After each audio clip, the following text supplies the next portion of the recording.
New this morning, state police are now in charge of the latest police shooting here in New Mexico, this one in Sandoval County. Just before 10 last night, people in Algodones called sheriff's deputies after they heard gunshots. One neighbor first heard what was happening, then saw it. There was a gentleman standing in front of the neighbor's house across the street with his arm extended, and I heard, "Drop the gun, drop the gun," and nothing happened. And then suddenly there were two shots fired. I could see the flashes from the gun, and the person went down.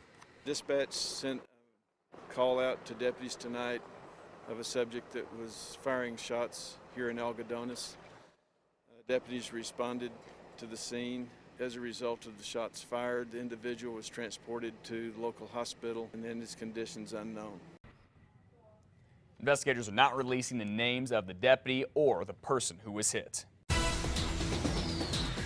In more overnight news at 5:02, a pedestrian is dead, another one after being hit on Central Avenue at California just east of San Pedro last night. Police are not releasing the name of the pedestrian or the driver involved, but they do say the driver is being cooperative and was not drunk or high, and they do not expect any charges to be filed right now. And a developing international story on this Friday morning. The World Health Organization, the WHO, is declaring the Ebola outbreak in West Africa an international public health emergency, requiring an extraordinary response to stop it from spreading. The WHO calls this the largest and longest outbreak in history. Similar emergencies were declared for the swine flu pandemic in 2009 and for polio back in May. There is no licensed treatment for Ebola, which kills at least half of the people infected. Some reports have it killing 90% of the people who get it. This outbreak started in Guinea in March and has spread to Sierra Leone, Liberia, and Nigeria. And more medicine could be used to help treat people with Ebola.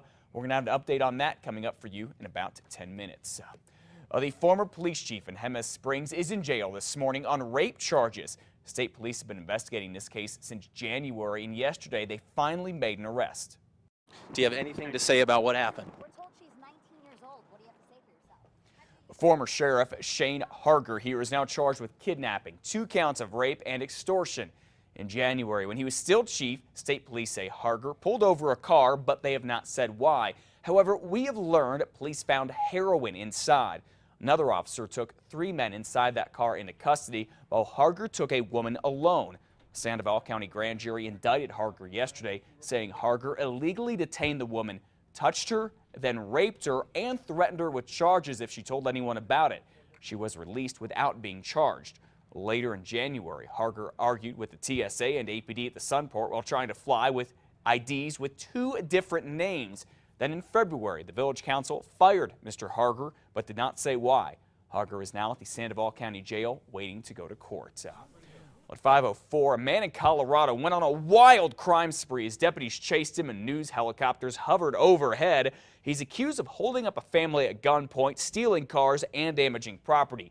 And now we have learned he had a teen from Albuquerque with him the entire time, so investigators say. They also say Christopher Sullivan here pointed a rifle and a handgun at drivers along a highway west of Denver 2 weeks ago. He's accused of stealing 3 cars, including the one that he burst out of through the garage door. A deputy right here eventually closed in on him, ripping his shirt off him, putting him in a chokehold and taking him down and arresting him.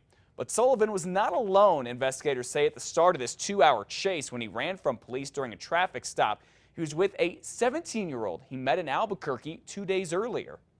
Mr. Sullivan, we believe, took a juvenile from an adjacent state for the purposes of committing prostitution. The district attorney here is adding child sex trafficking to the 46 charges Sullivan already faces. Now, even though the 17-year-old is a victim in that case, she has 23 charges against her because deputies say she ran from them. They're not saying who the young lady is. Well, a parking dispute at a park and a business here in Albuquerque, a business that is a private club that's already pressed for parking. The Albuquerque Press Club sits atop Highland Park near I-25 in Central. The club says the City Parks Department wants to take away almost all the parking it already has. This is the new master plan here for Highland Park, which includes revamping the park and taking away some parking spots. It's something the Press Club does not want to see happen. I'd like to see more parking, certainly not the loss of parking.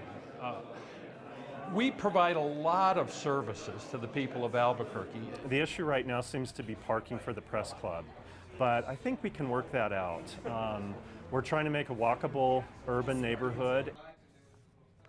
Last night at this meeting, 3 parking options were presented. The next step is to come to an agreement on one of them.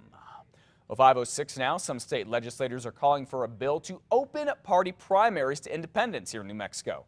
My intention with my House colleague, Representative Emily Kane, is to sponsor legislation to allow unaffiliated voters to vote in primaries. State Senator Bill O'Neill and other legislators made their case at UNM yesterday. According to state law, you must have an assigned political party if you want to vote in a primary here. That means nearly 250,000 of independent voters have been kept from the polls.